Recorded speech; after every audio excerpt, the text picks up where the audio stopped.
Holy Matrimony, navigating the four pillars of marriage with humor, wisdom, and a dash of crazy in-laws.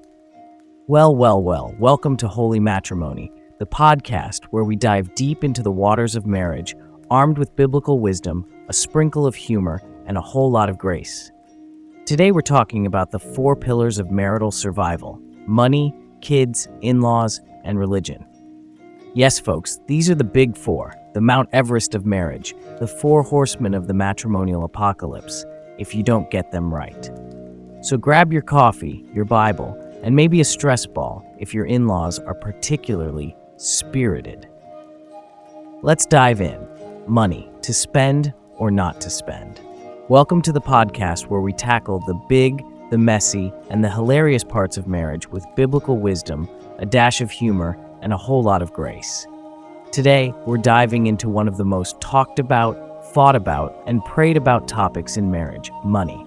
That's right, folks, we're talking finances, budgets, and why your spouse thinks a $300 espresso machine is a need. So grab your coffee, brewed at home because we're being frugal today, your Bible, and maybe a calculator. Let's get into it. Money, the root of all marital joy, or chaos. Let's start with the elephant in the room. Or should I say, the elephant in the bank account: money. It's the thing that makes the world go round and marriages go. Proverbs 21:20 says, "The wise store up choice food and olive oil, but fools gulp theirs down."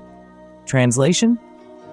Don't blow your paycheck on avocado toast and Netflix subscriptions while your spouse is over here trying to save for a minivan.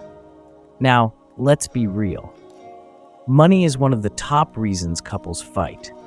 One of you is a spender, the other's a saver, and before you know it, you're arguing over whether a $5 latte is a need or a want. But here's the thing, if you can agree on how to handle money before you say "I do," you're already ahead of the game. Are you going to budget like Dave Ramsey or live like the Proverbs 31 woman who considers a field and buys it? Talk about it now, or you'll be arguing about it later, probably in the Target parking lot. Biblical principles for financial peace. Let's get into some biblical wisdom, because the good book has a lot to say about money. First up, get on the same page about giving, because nothing says "I love you" like a joint commitment to honoring God with your finances by giving to the less fortunate. Next, debt. Proverbs 22:7 warns, "The borrower is slave to the lender." If one of you is carrying student loans, credit card debt, or a car payment that costs more than your rent, it's time to make a plan. Sit down, crunch the numbers, and pray for wisdom. Because financial freedom is a blessing, and it starts with a plan. And let's not forget contentment. Hebrews 13:5 reminds us, "Keep your lives free from the love of money and be content with what you have." In other words, stop comparing your budget to your Instagram feed. That couple with the perfect vacation pics, they're probably in debt up to their eyeballs. Focus on what you have, not what you don't. Practical tips for financial harmony. All right, let's get practical. Here are 3 tips to help you and your spouse get on the same page financially. Create a budget together. Sit down, grab a spreadsheet or a napkin if you're old school, and map out your income, expenses, and savings goals. Proverbs 27:23 says, "Know well the condition of your flocks and give attention to your herds." In modern terms, know where your money is going. 10 practical ways to create a viable budget for spouses in marriage and avoid financial crisis. Money can be a major source of stress in marriage, but with a solid budget, you can turn financial chaos into peace and teamwork. Here's a list of practical, biblically inspired steps to help you and your spouse create a budget that works and keeps you out of crisis mode. Pray together before you plan. Proverbs 16:3 says, "Commit to the Lord whatever you do, and He will establish your plans." Start your budgeting process with prayer. Ask God for wisdom, unity, and guidance as you manage the resources He's given you. How to do it. Set aside time to pray together before you even open your bank statements. Ask for clarity, patience, and a shared vision for your finances. 2. Track your income and expenses. You can't budget what you don't know. Proverbs 27 verse 23 says, "Know well the condition of your flocks and give attention to your herds." In modern terms, know where your money is coming from and where it's going. How to do it? List all sources of income, salaries, side hustles, etc. Track every expense for a month, yes, even that $5 latte. Use apps like Mint, YNAB, You Need a Budget, or a simple spreadsheet. 3. Set shared financial goals.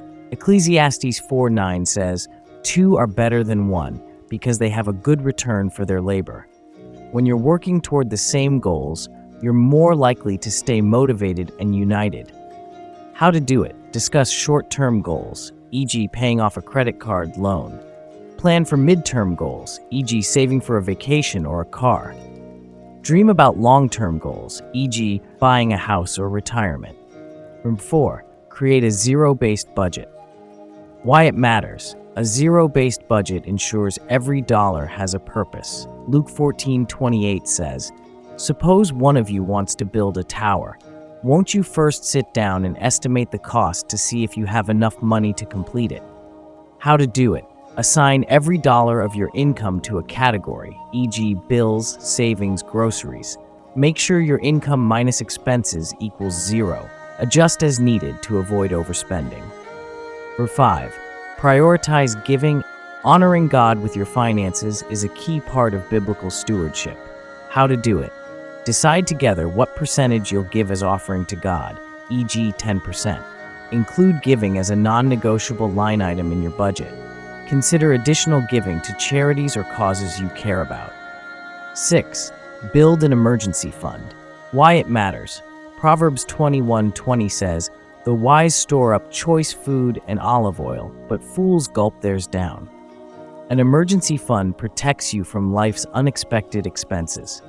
How to do it. Start small, e.g. 500s, and work toward 3 to 6 months of living expenses. Set up automatic transfers to a savings account. Only use this fund for true emergencies, not that emergency sale at Target. 7. Tackle debt together. Proverbs 22:7 warns, "The borrower is slave to the lender."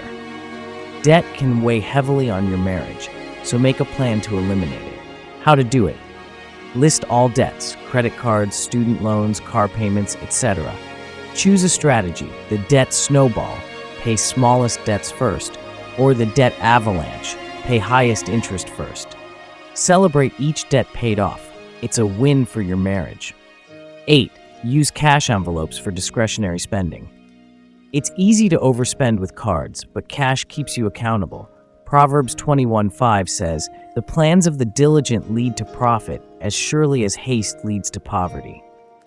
How to do it. Allocate cash for categories like groceries, dining out, and entertainment. Once the cash is gone, stop spending in that category for the month. This method helps you stay within your limits. 9. Schedule regular budget check-ins. A budget isn't a set-it-and-forget-it tool. Regular check-ins keep you on track and prevent small issues from becoming big problems. How to do it. Set a monthly money date to review your budget. Celebrate wins, e.g. sticking to your grocery budget. Adjust as needed, e.g. unexpected expenses or income changes. 10. Practice contentment and gratitude. Hebrews 13:5 reminds us, "Keep your lives free from the love of money and be content with what you have." A heart of gratitude can transform your financial mindset. How to do it. Regularly thank God for what you have, not what you lack. Avoid comparison. Your neighbor's new car isn't your business. Focus on the joy of shared goals and financial progress. Bonus tip, laugh together along the way. Money can be stressful, but humor can lighten the load. Ecclesiastes 3:4 says, "There's a time to weep and a time to laugh." How to do it. Share funny money stories, like the time you accidentally overdrafted your account. Celebrate small wins with a fun, low-cost date night. Remember, you're a team. Laugh at the mistakes and grow together. Creating a budget isn't just about numbers, it's about building trust, unity, and a shared vision for your future. With these practical steps and a foundation of biblical wisdom, you and your spouse can avoid financial crisis and thrive together. As Psalm 127:1 says, "Unless the Lord builds the house, the builders labor in vain." Let him guide your finances and watch what he can do.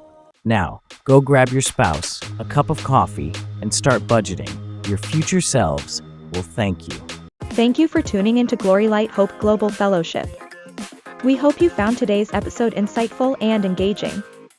If you enjoyed the conversation, please subscribe, rate, and leave a review on your favorite podcast platform. Your feedback helps us improve and reach more listeners like you.